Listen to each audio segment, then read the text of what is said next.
Hi there, I have another knife. I have so many knives now, but I thought that I would show you my new knife. I haven't really tested it yet, but it's this one, Condor Bushlore. Can you see that? It should be able to focus, like that. It's the original design, and my Kevlar is based upon the Bushlore, right? So let's take a look. Okay, I think the camera is a little bit wobbly, but that's we'll make the best out of it. That's just how it is. Let's see if we have here's a little stick. Okay. Oh, it's quite sharp.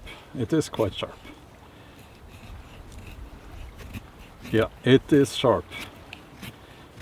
And I like the handle. Now, of course, the handle is very similar to this handle, which I like a lot. Now this is it's a bit fancy, right? With the wires and all that, and yeah, I want, I'll put this away so that I don't talk too much about my beloved Kevlar. This is the Bushlore. It's simpler, just a hardwood. I think it's walnut handles, full tang, and yeah, you can kind of feel that it's sharp when you put it on your nail like this.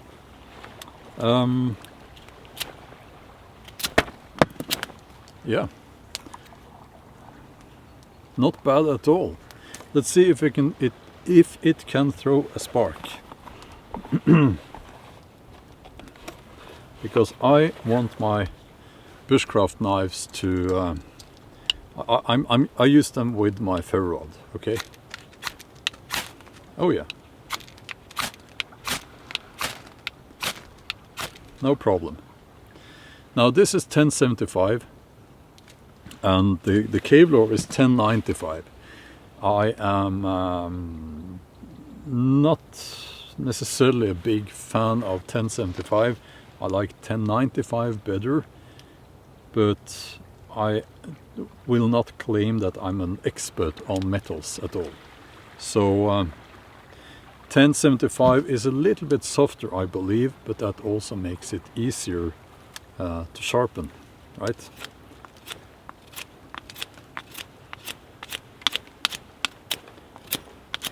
Yeah, not bad at all. Yeah, we'll use this.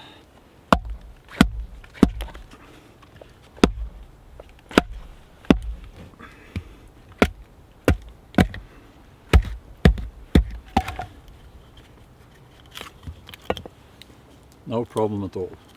Now let's see if it's still sharp. I don't see any damage, of course, to the bevel.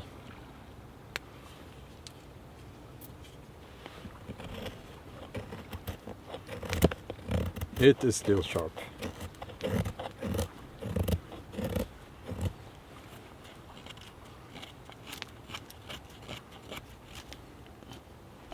Not bad at all. I mean, as you know, also it's for the price. It's not a very expensive knife. So yeah, wonderful. And before I forget, it comes with a very simple sheath, a little sheath like this. It's a good sheath, and it will do the job. But as always, I always say, if you're going to have a sheath for a bushcraft knife, make a loop for a ferro rod here.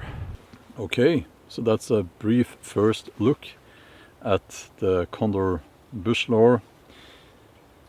A lot of people have this knife, and I can see why.